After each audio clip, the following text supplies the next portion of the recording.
Welcome, welcome everyone. I am so excited to have you on We Earth Radio. And my guest today is noted neuropsychiatrist and New York Times bestselling author, Daniel J. Siegel, MD. He is a clinical professor of psychiatry at the University of California, Los Angeles School of Medicine, executive director of the Mindsight Institute in LA, and a world-renowned and conference speaker. He is founding editor of the Norton series on interpersonal neurobiology, and his newest book, Intraconnected, MWE, where me plus we equals MWE, as the integration of self, identity, and belonging. Dan, it's so good to have you on again. Welcome. Michael, it's great to be here with you. Great to see you. Great to be connected around all these important issues.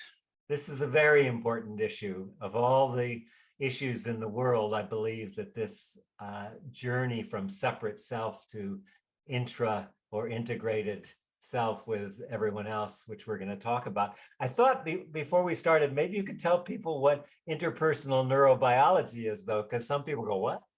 Sure, I know. Basically, it's a term I made up for a field where we invite every way of knowing. Initially, it was just the different sciences, like from anthropology, studying culture, to sociology, studying groups, to psychology, studying mental processes like emotion and memory, to biology, including the field I'm in, medicine and neuroscience, genetics, things like that, chemistry, physics, and even math. And then it broadened to include, poetry, and our dear common friend, John O'Donohue, was a part of that.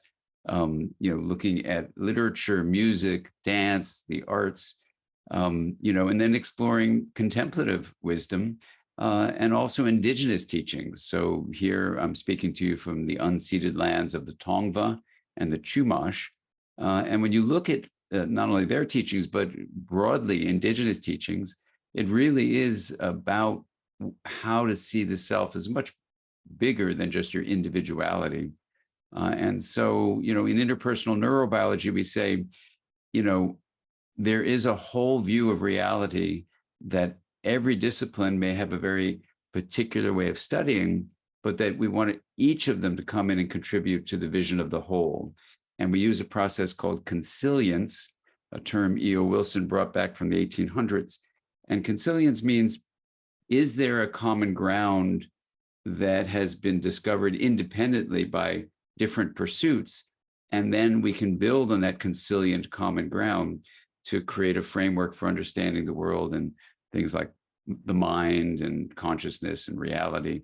And that's what interpersonal neurobiology is a consilient approach that brings in all these different ways of knowing. Consilient sounds like a forerunner to systems thinking, actually, the way you describe it. The idea. It can be used in systems thinking, and certainly, for people who are linear thinkers, that is thinking A goes to B, goes to C, goes to D, and not that D is influencing C and B and A also. Consilience helps because you can see in our world, our universe, our reality, that something called emergence happens. That is, something arises, like the wetness of water is not in any single water molecule, but taken together, the interaction of elements of a system gives rise to something, like the shape of clouds, for example, and that's called emergence. It's a kind of synergy. And absolutely, when you look at the consilience across, indigenous teachings have been really systems teachings for thousands of years before we knew the mathematics of systems in the 1980s that were kind of figured out. And that would be a good example, exactly so, of consilience. Yeah.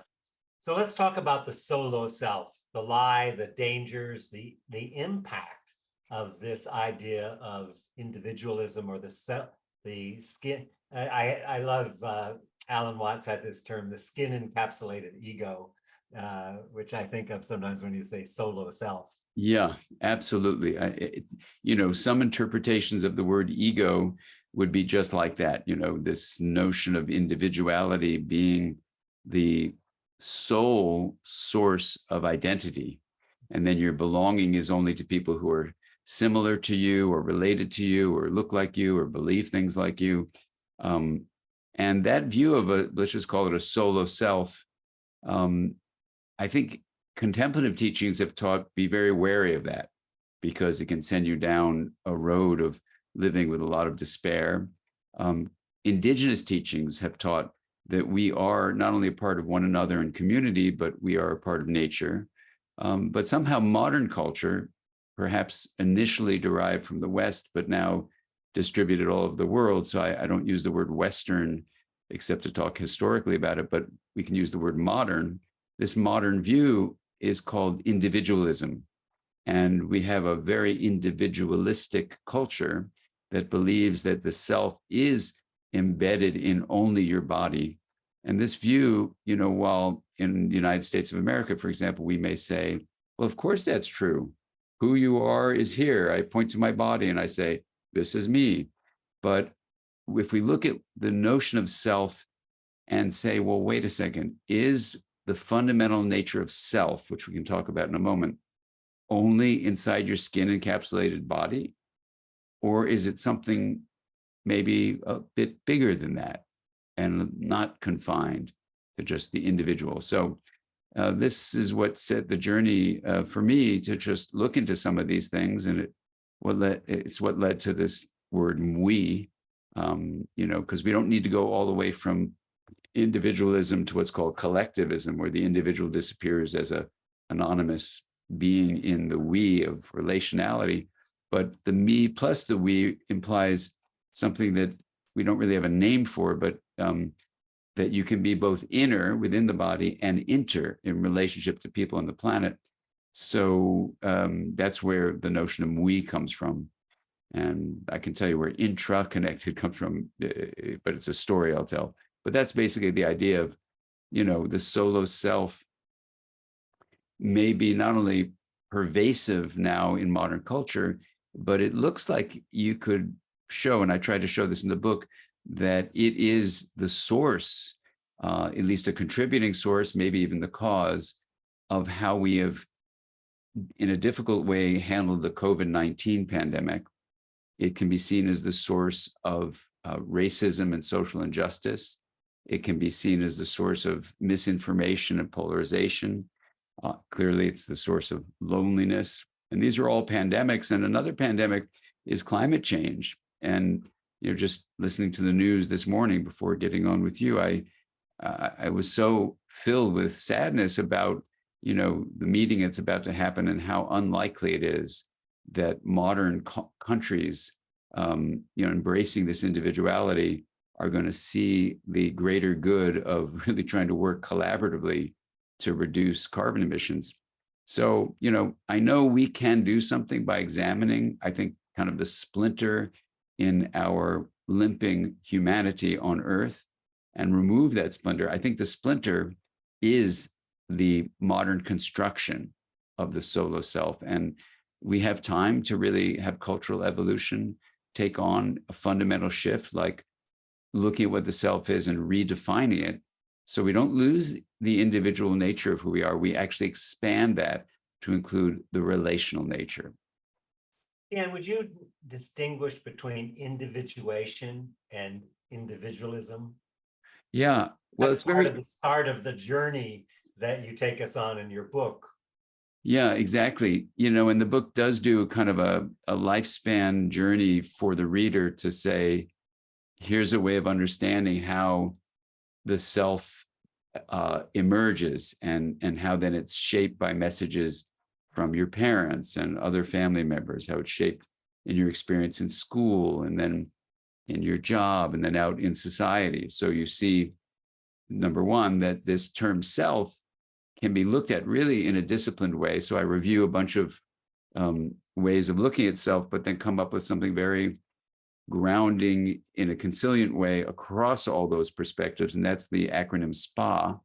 So when we say the word self, what we mean is that it's a subjective sensation, this primary feeling of being alive. That's the S of SPA.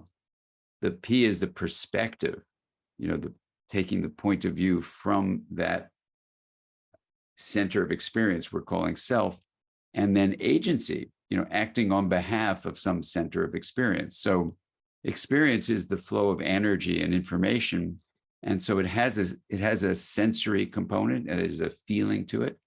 It has a perspective to it, how it experiences a perception of the world, its frame of reference, and you can act on behalf of it. So that's spa. So then once you do that, you say, well, then the solo self can be constructed to be narrow.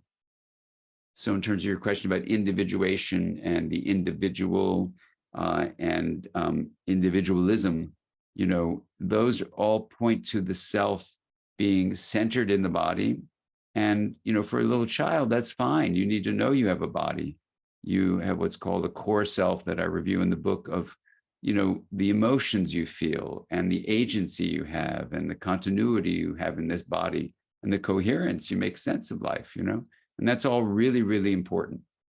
And at the same time, you're not just an individual, you are part of a relational self. Literally, there's a subjective sense of the connectivity that you have with other people, initially in your family, and then with all people, and then with nature. There's a perspective you can take, seeing from the frame of reference of not only other people, but the relationship you have with other people and with nature. And then there's agency, acting on behalf of the greater good, And so what I do is talk about an identity lens and say, yeah, sure, individuation is important, but that's not the same as individualistic cultures. It's very different. And, in my own field of mental health, sadly, we focused on the self as the synonym for individual. And then what happens because of that is we talk about self-actualization and self-understanding and self-realization and all this stuff. But when the self in those terms is defined as just the individual, you can see that we haven't done much good helping people feel more meaning and, magic and connection and happiness in their lives. We actually have not done well that way. So we may have certain techniques that can work for certain issues, but I think part of the problem is this solo self has been not only inaccurate, that is, that subjectivity, perspective, and agency are only in the body. That's inaccurate, but it's also, when it's told to you by others in authority, like your parents or your teachers or, the society in general, then it's a lie you're being told. And then when you look at this, it causing these pandemics that are killing people and killing nature, then, not to get extreme about it, but you can say the solo self construction of modern culture is a lethal lie.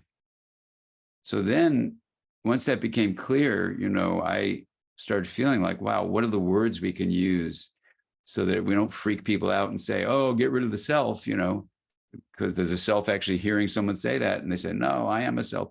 So this is not about getting rid of the self. It's about expanding the self with an experience of awe, with gratitude, with compassion, what are traditionally known as self-transcendent emotions.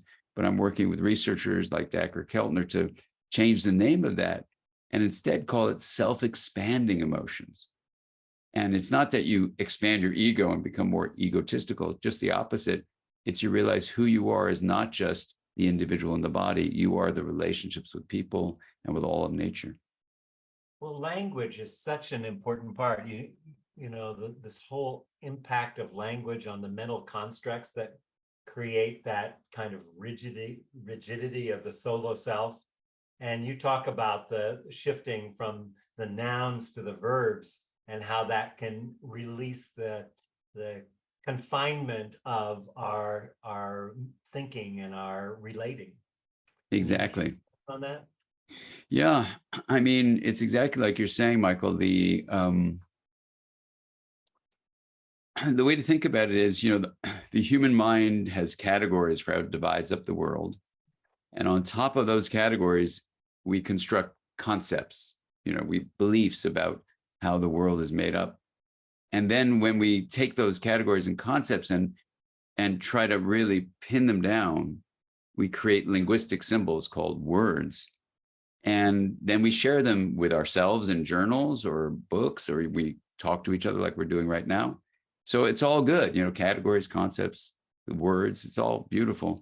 However, we need to be very careful, because when we start listening to ourselves, then we reinforce the beliefs, the concepts based on what we hear, and that, rigidifies in a way the categories. So if those words are primarily nouns, as they are in modern languages, then we see everything as an entity that is, I'm there and I'm here, you're there, and we're separate from each other. But instead, in indigenous languages, often like the Potawatomi in what we call North America, you have more verbs than nouns.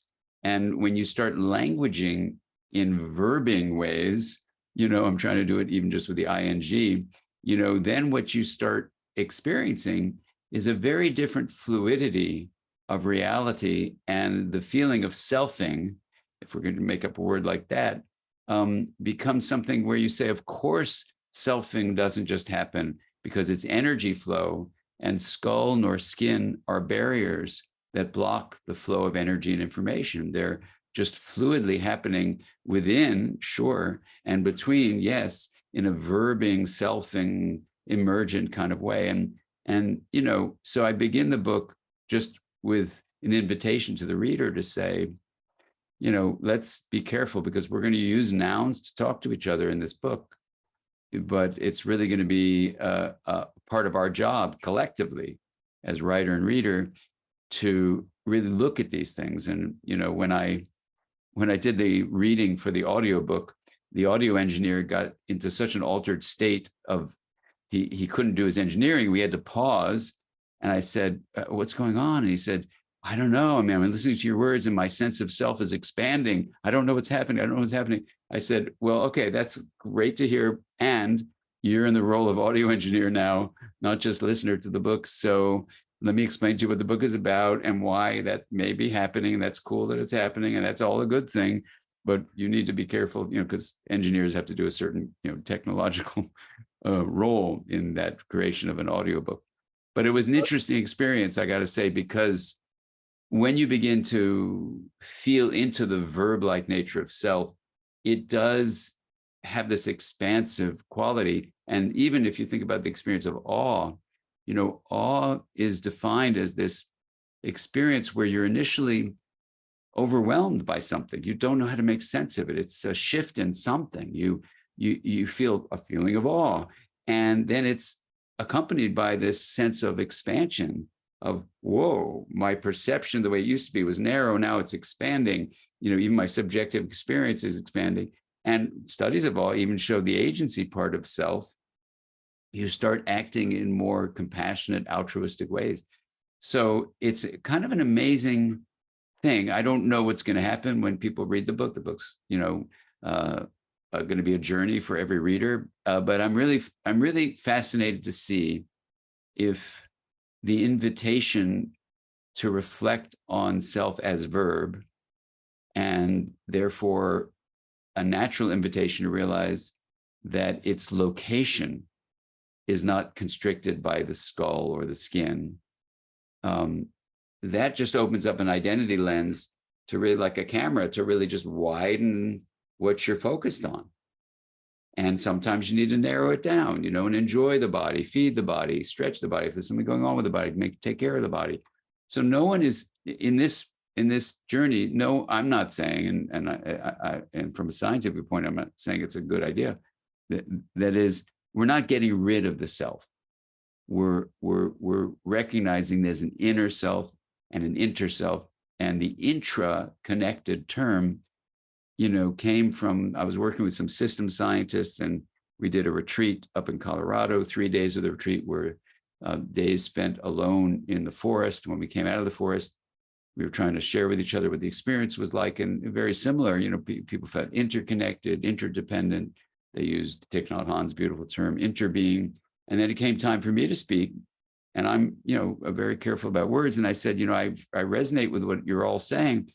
And at the same time, my experience was, after a few hours, there was the trees that I was, the creek that I was, the body called Dan that I was, the sand, the rocks.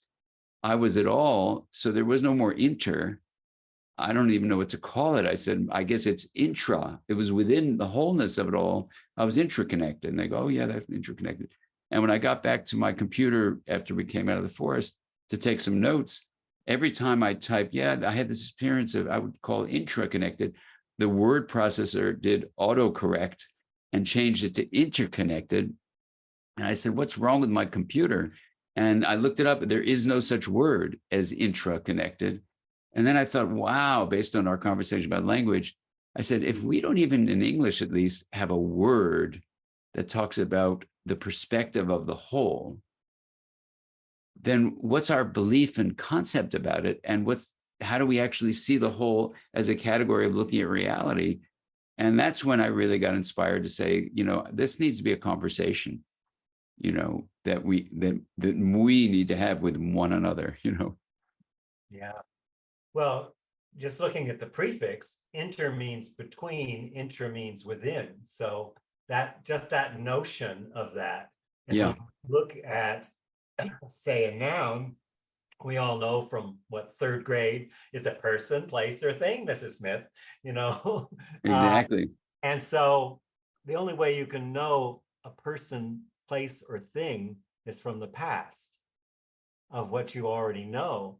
But a verb is an action that's happening and unfolding as we speak. So it's actually emergent.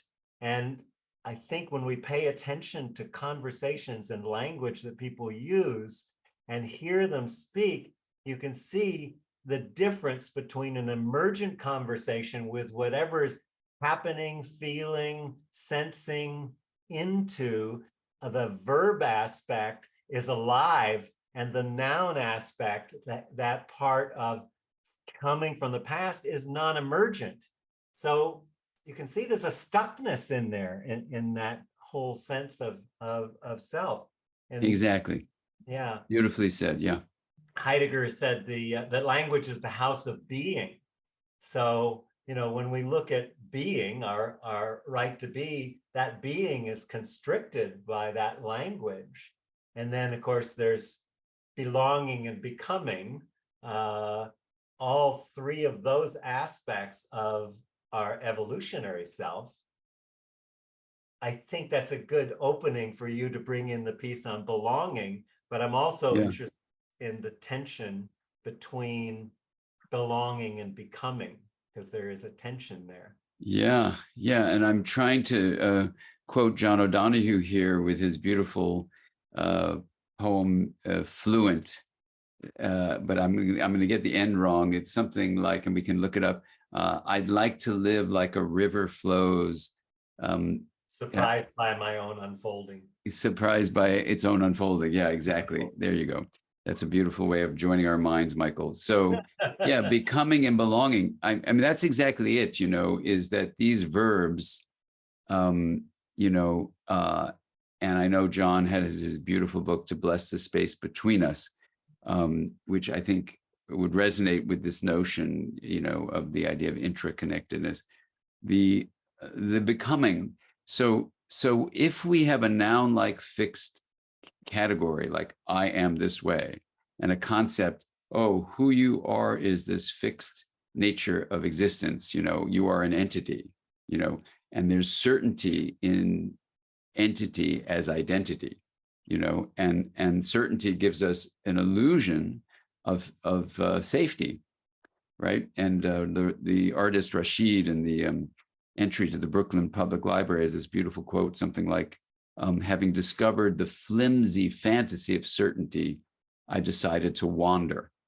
So in that beautiful quote from her, we have the essence of this notion that becoming, when it's free, and becoming free in many ways, is dropping out of the noun-like rigidification of, an entity identity for certainty, when it's a flimsy fantasy of certainty. And you realize that's a kind of a trapping oneself in a prison of personhood, personality. Identifying the solo self would be one example in modern culture, that gives you an illusion, well, this is solid, I'm this certainty in my identity as an entity, and that's a noun, and I am Dan, you are Michael. That's it, And so that flimsy fantasy of certainty drives a whole cascade of ways of living that are in a way defensive against the reality of uncertainty.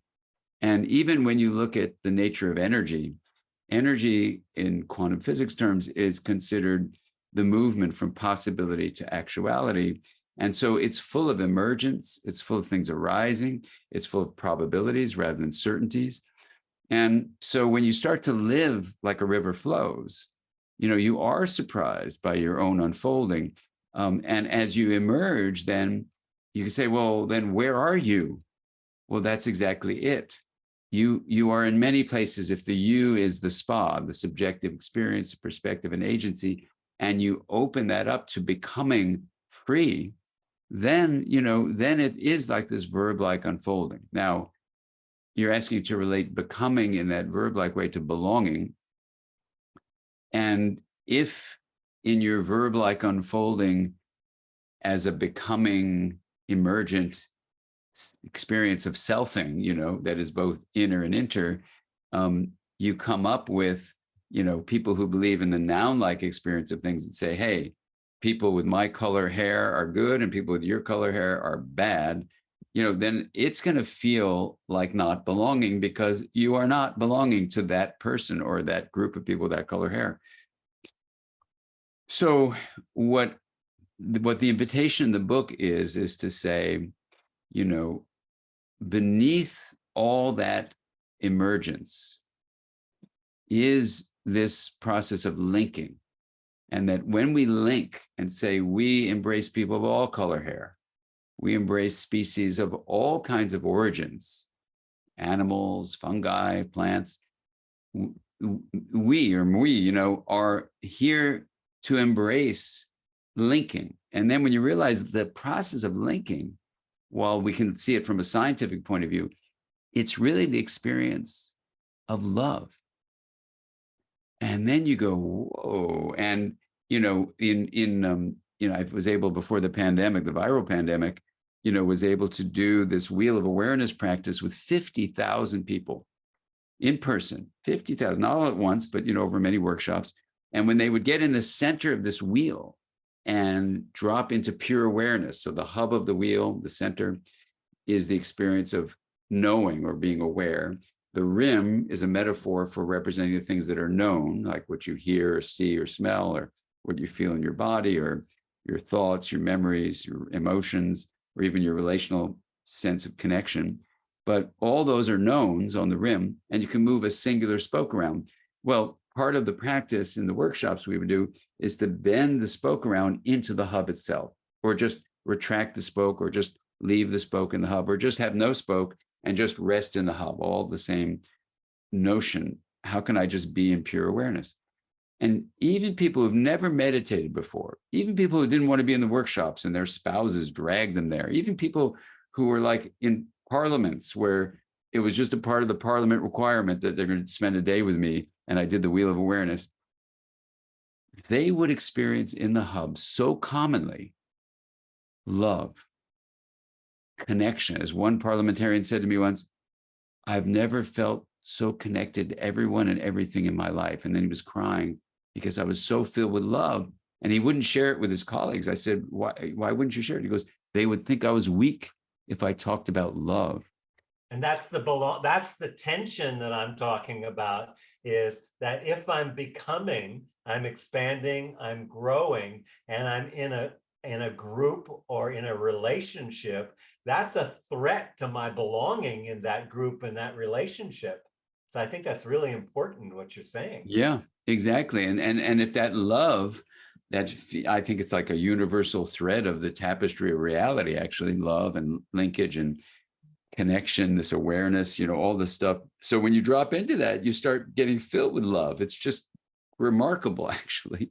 And this isn't like, as a scientist, I was kind of just curious to see what happens if you do this wheel of awareness where you're integrating consciousness, basically differentiating its components and linking them.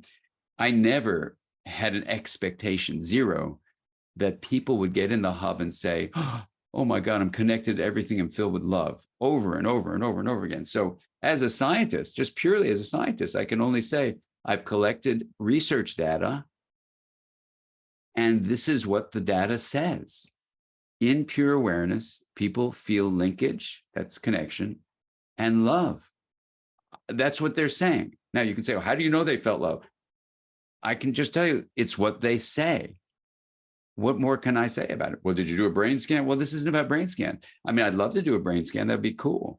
You know, what we know about love and the brain is it's hugely integrated. The brain becomes really receptive and open and very integrated. That's, you know, what's called universal compassion. But, you know, so I imagine if you did the study in that hub, that's what you'd find. But independent, whatever the brain might find, the subjective experience of people in that open state is love.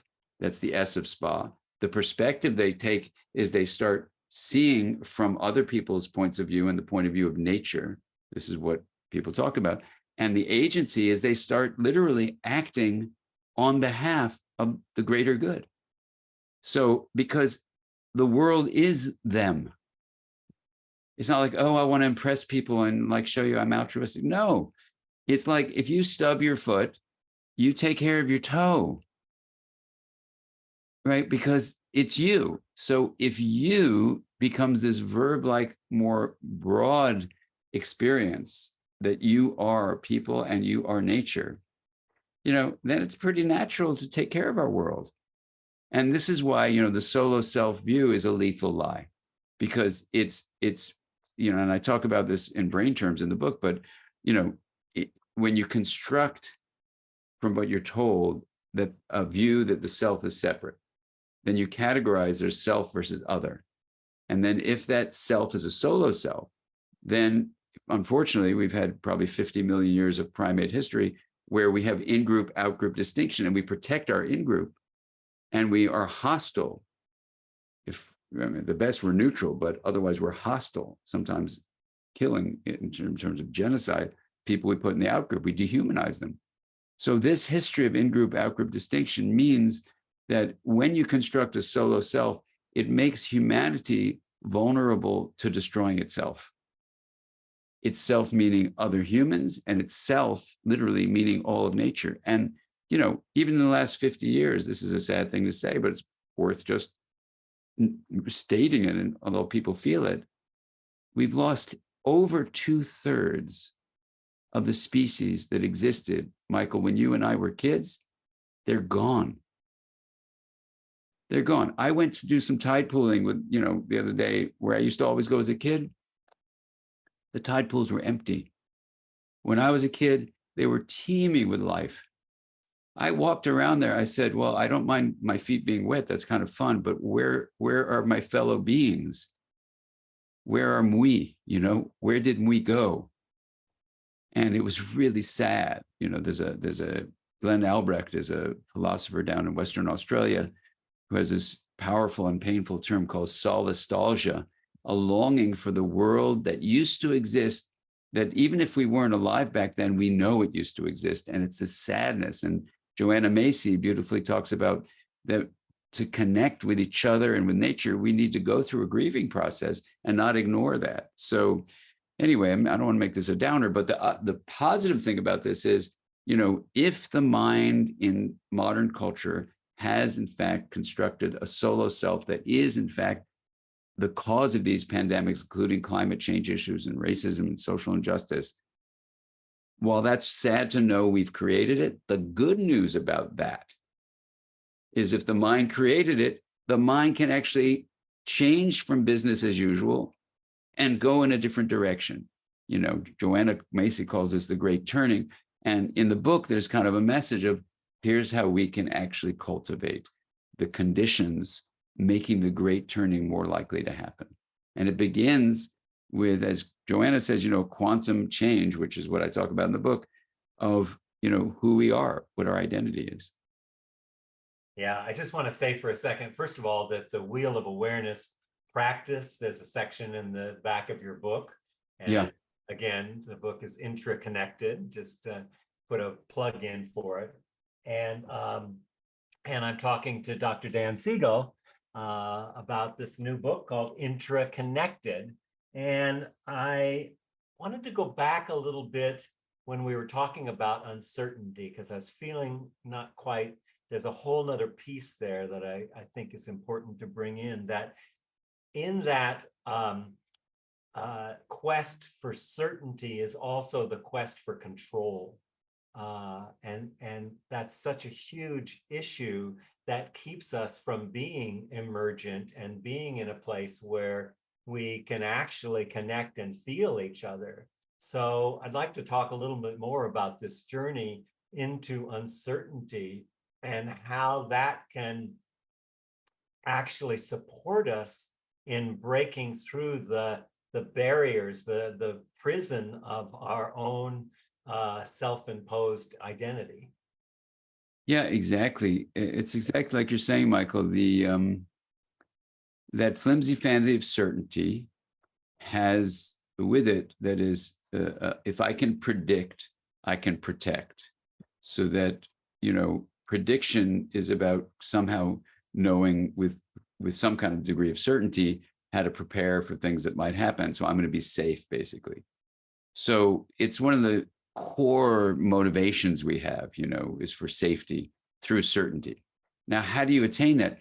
You attain that through control, and then you can say, well, then someone's like a control freak or something like that. Well, we don't have to use a pejorative term like that and insult people. We can just say life is hard and life is uncertain, and yet you get a feeling of safety when you have certainty. So what are you supposed to do? Well, I guess you try to control your environment. You try to control other people. You try to control your own thoughts. You try to control your identity. Well, let me see if I'm controlling my identity. Oh yeah, I'll put my identity, my subjective experience, perspective, and agency, I'll put inside this body because at least I can control that. I can't control my partner. I can't control other family members. I can't control my community. I can't control the world. At least I can control this body. So it's exactly like you're saying that when you then put a lot of energy into control, it takes all sorts of different forms. But one is just this solo self view. So, part of sadly what happens when there's scarcity is you activate this drive for control and drive for division. Us versus them is intensified when there's scarcity. And this scarcity is basically part of a larger issue of threat. So when human beings feel threatened, they increase their in-group, out-group distinction and say, I can actually get a feeling of certainty because I know who's in my in-group. And if you're not in my in-group, boy, you better stay away from me because I can be pretty dehumanizing. I might even, kill you. Stay away. That unfortunately, that's what primates do. And we are primates, and human beings have been doing this for a long, long time. So it's not like that's new. What we need to do is override that, because we're doing that not only with other human beings that don't look like us or different nationalities or beliefs, but we're doing it with other species. So we're basically saying, hey, this earth, it's like one big trash can. Let me make a bunch of toys and distract myself from this meaningless life of separation I have, and who cares if I pollute the world, because I'm going to have my toys behind my fence, and that's kind of, it may sound simplistic, but it's kind of what we're doing. And so the mental experience beneath it is exactly what you're saying. If I can get like 20,000 toys, I'm going to control the number of toys I have. Whoa, I'm not really happy. Maybe I'll get 40,000 toys. Now I need 100,000 toys. Whoops, I'm still not happy. I need 1,000,000 toys, or whatever the equivalent is, dollars or whatever, So it's kind of this endless, what's sometimes called the hedonic treadmill, this endless loop of running, when in fact, the core problem is that the self is being defined as separate. So the feeling of a larger love, of belonging, of becoming, of embracing uncertainty and not being driven to control all the time, all those things are being blocked because the fundamental category of self versus other and the belief, oh, I need to just do something with this self, like accumulate stuff, dominates a person's life. but it never is satisfying. I know, I mean, I can tell you this, not just from research, but as a therapist, when people are in the quiet of a therapy office, no matter how accomplished they are financially, if their life is not full of connection and love, it's a very desperate life they're leading, full of suffering, full of chaos, full of rigidity, no matter what people may think on the outside. So, so this as a therapist has taught me, but knowing the research has also taught me, and then exploring this in the Interconnected book, it's really about dropping out of that illusion of control, letting go of that flimsy fantasy of certainty, embracing the reality of uncertainty. And guess what? You know what happens from there is you realize the synonym for uncertainty is freedom and possibility. Yeah, it's beautiful. Dan, you didn't really address it directly in Interconnected, your new book, but I think we'd be remiss to not talk about a little bit about trauma, which is very much in the consciousness of many people right now, and the impact. When we talk about trauma, we're the two main things that come out of being traumatized are separation and scarcity, which we just talked about. Those are two of the key things that happen. And also the shutting down of our ability to read other people too. So, I'm over here in Northern California, you're down there in Southern California. In a sense, there's a separation, but as we connect and share together, you're showing up in my nervous system and I'm showing up in yours. So in a very real way, there's no separation, even with being, 1,000 miles, 800 miles apart. But if I'm dealing with the adaptation of trauma, because trauma isn't, we think of trauma as the thing that happened. I'm sure you agree that it's what happens in us when we have a trauma that continues to live, that frozen, fragmented parts. So when we're looking at trying to widen the lens from the solo self to the intraconnected self, how do we begin to work with the individual, the familial, the collective, and the ancestral trauma that is always here in us? It's in our bodies. Yeah, well, I mean, that work is exactly the work of embracing uncertainty that you brought up earlier, I think, and in other writings, when I talk about trauma, it's very specific to saying, well, if the individual had a particular experience, let's say, of abuse or neglect, the journey towards healing is a journey that we get into quite deeply, called integration. And integration is where you're differentiating and linking aspects of memory, of emotion as an integrative process, building that memory journey, and narrative making sense. There's all sorts of ways of talking about it. In Interconnected, in a way, the whole book is about collective trauma. It's about the trauma of being told a lie. And there's a section in the book when I talk about epistemic trust, whether what you're being told from authority figures or your parents or society in general, is true. And so in many ways, the solo self lessons that we learn in modern culture is a violation to epistemic trust. And so we are constantly trying to live this life of trauma, like you're saying. And I think it's a really excellent point that scarcity and separation start arising with trauma, and we start feeling like we don't have the resources. So the real double trouble with that is, of course, you're both traumatized from society, and then if you're traumatized literally individually in your family, then where do you turn with all that? And I think that's why people are in such a hard place. So in some ways, the journey towards healing, which is a journey of integration, is embraced. If you look at the second appendix in the book, it's this sequence of movements that are all about the domains of integration, 9 domains. And each of those would be ways for individual trauma, but also for collective trauma, that we would find a way towards integrative growth, which is, I think, the base of healing trauma. But I think it's an excellent point. And, I think, there's the next book I'm writing with some colleagues is about kind of the deep mechanisms of personality that may arise from temperament. I touch on them briefly in the Interconnected book.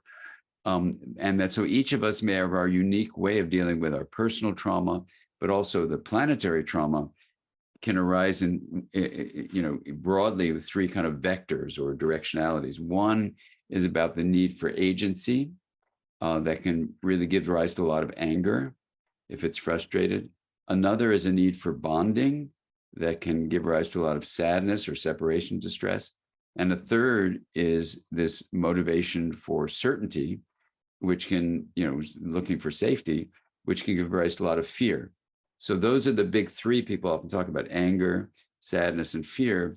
And so trauma, like you're describing, Michael, may emerge in a person's life where they become very angry. And another person experiencing similar conditions, their way of going may be sad.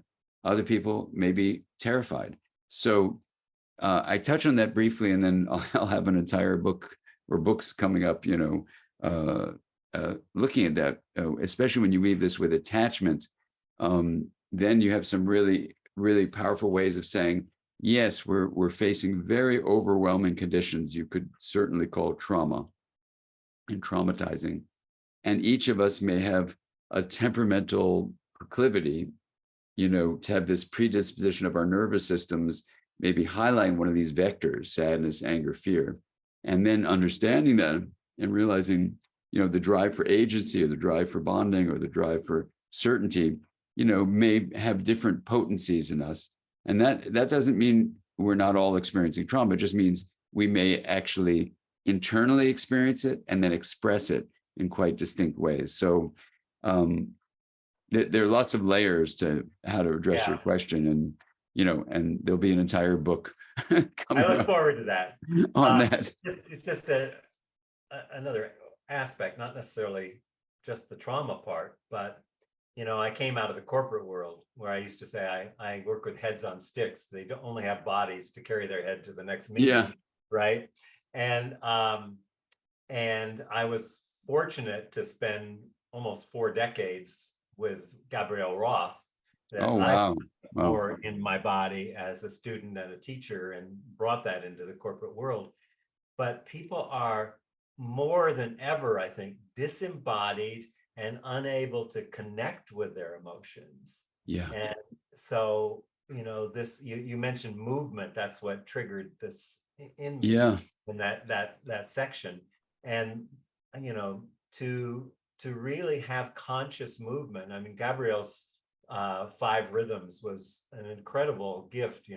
They're really different maps of consciousness and evolution and all kinds of things. But to be able to rehabilitate our ability to feel our body and to feel our emotions in the body, not in the head, but to feel them in the body, I think is a crucial aspect of our ability to step out of the solo self and broaden the lens. And I'm wondering your thoughts about the somatic and emotional aspects, the rehabilitation need there. Yeah, totally. Well, you must have been happy when you saw me quoting Gabrielle Roth in the book. I did. Yeah. Yeah, and it was fun to put. And Joanna Macy, who was one of my favorite teachers too. Yeah. So I love quoting her, and the book. I forgot the name of it, but it was beautiful. I think the book went through so many transformations. I think the quote of hers is right next to one of Gregory Bateson, who talks about not only patterns but meta patterns, patterns of patterns, and feeling into these patterns, really allows you to dance into the verb-like nature of existence, of experience, of life, of love. And so I myself also was very influenced by modern dance. I never had the opportunity, unfortunately, to study with Gabriel Roth, but I would love to try that. And so for me, what you're saying about the somatic part of it is essential. And what's interesting about that from our discussion from before with your question of control is, especially if you look at the cortical areas, the higher part of the cortex, especially in the left side of the brain, there is an attempt to map out how things should be and a lot of expectations. And it's quite different from, dropping into the sensations of the body. And then another way of thinking about it, and I talk about this in the beginning of the book, is there's a midline area called the default mode network in the cortex that is mostly midline. But the key thing about this with what your question is, it is very active when we're worried about stuff. It's also a part of the narrative self. And if we construct a noun-like narrative that's preoccupied with itself, it actually is mutually inhibitory. That is, when it's active, you're not really feeling the body. But when you go to sensations, it's more on the side or lateral circuits that allow you to feel the interior of the body or movement. So sensation is on the side, preoccupation is in the middle, and these are mutually inhibitory. So the beautiful thing about the neurobiology insights are that when you move in dance, or when you just open to the sensation of the body, you automatically have this narratively constructed solo self begin to relax.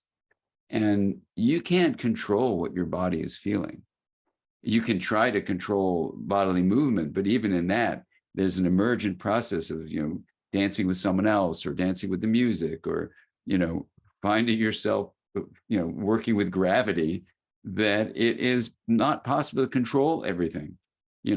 Even walking is a funny thing because, it's literally a process of leaning forward and falling and then catching yourself with the other leg. It's a really goofy thing. I was watching my dog this morning in the park up in the mountains walk, and she's got 4 legs, so she's never really falling. She's just kind of trotting along in her beautiful little way. And but me on 2 legs, it's a falling process. You're always out of control, like, whoa, boom, boom, boom. So I think the body is this incredible source of not only embracing uncertainty, but of wisdom, that we have likely ways in which the gut and the heart especially, but even our muscle experience, give us signals that are a deep source of intuition. It doesn't mean it's always right, but it means we should always be at least listening into the body and opening up. Even if we can't control what the body's going to feel, we can open to what the body's signals are telling us.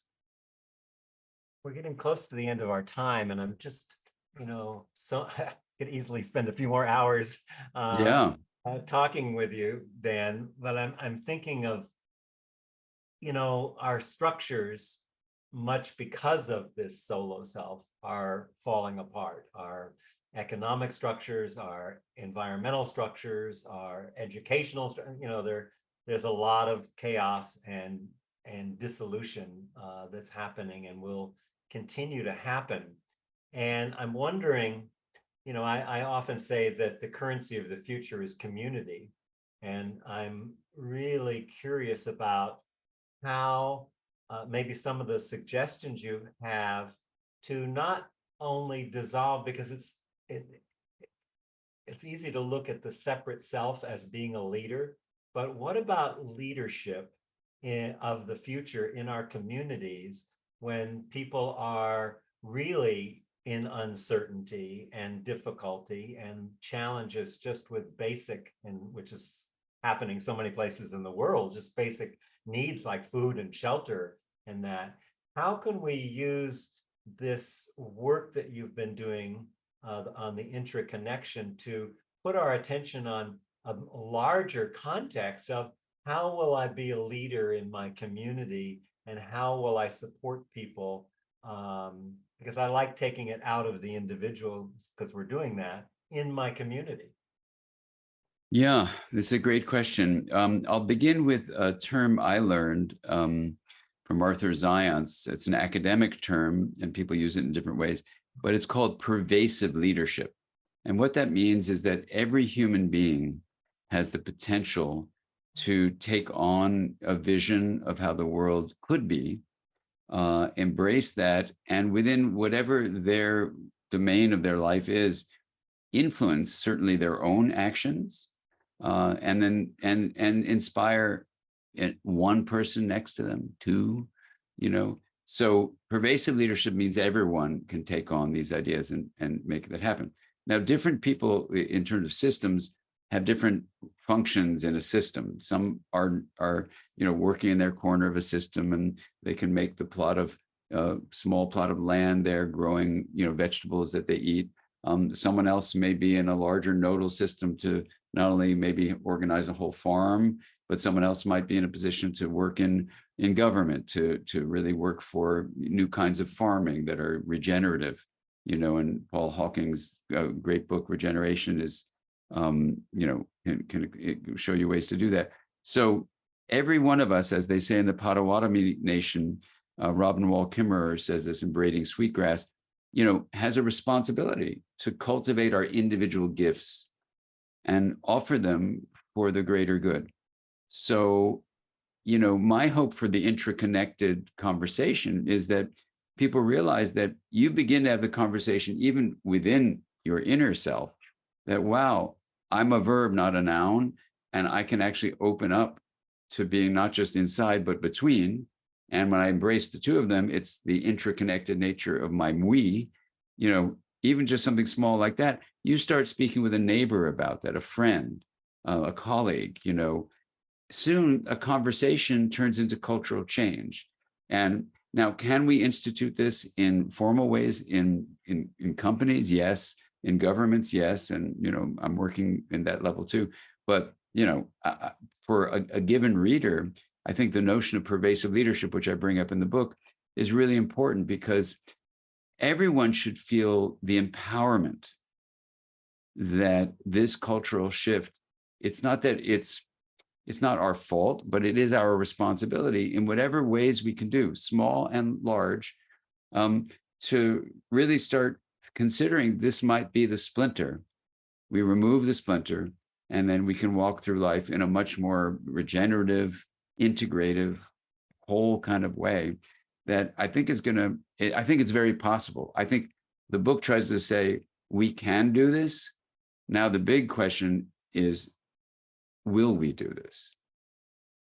So my deepest hope is that these conversations with youth, with adults, I have this with my 93-year-old mom, we can have this conversation, and culture changes. As Margaret Mead said, don't ever believe that a small group of people cannot change the world. Indeed, it's the only thing that ever has.